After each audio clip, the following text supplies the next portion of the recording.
I didn't know what it was. I said something stupid like, is this the information superhighway?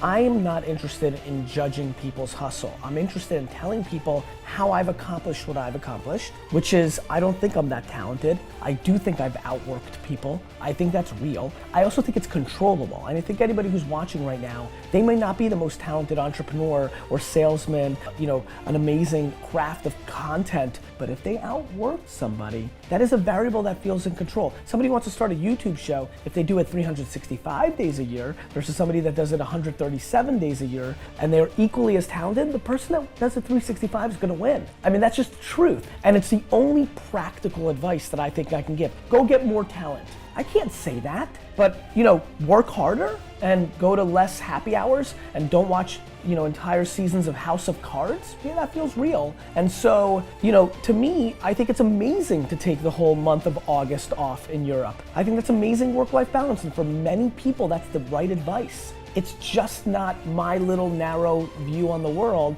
in the concept of, if you complain about what you want professionally, well, there's a way to fix it. If you're content and you make 55,000 euros a year and you have all of August off and you're part of the dart team and you spend tons of time with your kids and you're content and you do not complain, well, then you're a hero to me. Got it? How to conquer your fears with Garyvee.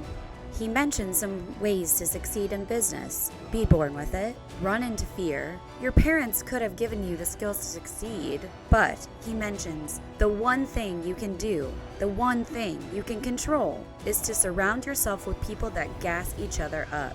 Acknowledge your fear. Your fear is the jail of your happiness. When you take a leap, you deal with the emotional and the practical. Garyvee is interested in telling people how he accomplished what he's accomplished. You might not be the most talented person, but you can outwork others. Hustle is a variable you can control, so work harder and you will succeed.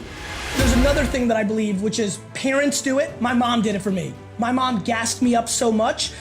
I'll never forget being 4'11", freshman year of high school, second part of it, almost into sophomore year, 4'11" dude in high school, right? And there was something that happened, I was like, wait a minute, I'm not the best looking guy on earth. Parents can absolutely do it. Born with it, absolutely. Head and fear can do it. Now, that's why you're scared. And now I'm gonna get to the point, and you actually made it better. I appreciate you jumped in there because you're gonna make my point even better. So now we just talked about 3 things. So cool, you're sitting at home watching Garyvee and Russ right now, and you're like, okay, be born with it. Can't do that, right? Run into fear. Number 3, your parents could have done it when you were a kid. You're sitting here like, cool, but my parents were immigrants and said go to school, or my parents were miserable and didn't want me to succeed because misery loves company. So now you're sitting here listening to this and saying, cool, it's nice that these guys were sitting here, these 3 things they came up with. And here's the 4th, and the only one that I've ever seen in my eyes happen, and it's perfect because I love the way these 4, part of this crew, interact with each other, and I watched them the other night very carefully on this issue. Surround yourself with people that gas each other up.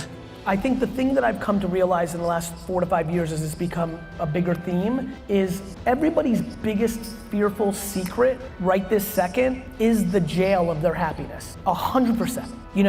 But a lot of people don't even realize that's happening. They think that's protecting them. And so this becomes a monster game of judgment. And I don't have a tip. What I'm trying to do is bring awareness to it. Right?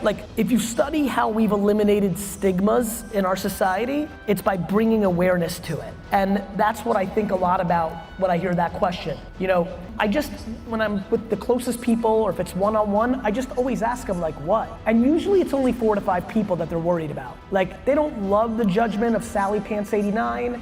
They really don't like the judgment of friends and acquaintances. But the reality is the reason they're not sharing their deepest shit is it usually involves a core 5 person in their life. It's actually, for humans, easier to share your story because it's agnostic. If you guys are taking the leap, you guys are rounding the troops and saying, screw this place, we're going to do our thing, you've got to first decide, here are the ways to do it. You do the emotional and the practical when you take a leap. The practical is, how many of you are doing it? The 3 of you have to figure out, worst case scenario, nothing goes well, how long can you survive on your savings, or you're willing to be entrepreneurial ghetto? Got it? So the 3 of you need to sit in a circle and you go, India, how long can you last? And India says 18 months. Andrew, how long can you last? 4 months. Andy, how long can you last? 2 years. We know we're only as strong as our weakest link. Number one, do you think that the three of you can go without any sales for a year? So it sounds like you created the practical version, and now you just have to make the emotional version. Too many people, and you know I've been talking about this, fake entrepreneurship. If you're scared to make the jump, you still have entrepreneurial tendencies, you're not an entrepreneur yet. It's why you worked in a company in the first place. You just gotta make the jump or not. It's like swimming. You either jump in the pool and you go, or you don't. The end. Thanks for watching. Don't forget to like, subscribe, and comment for more content.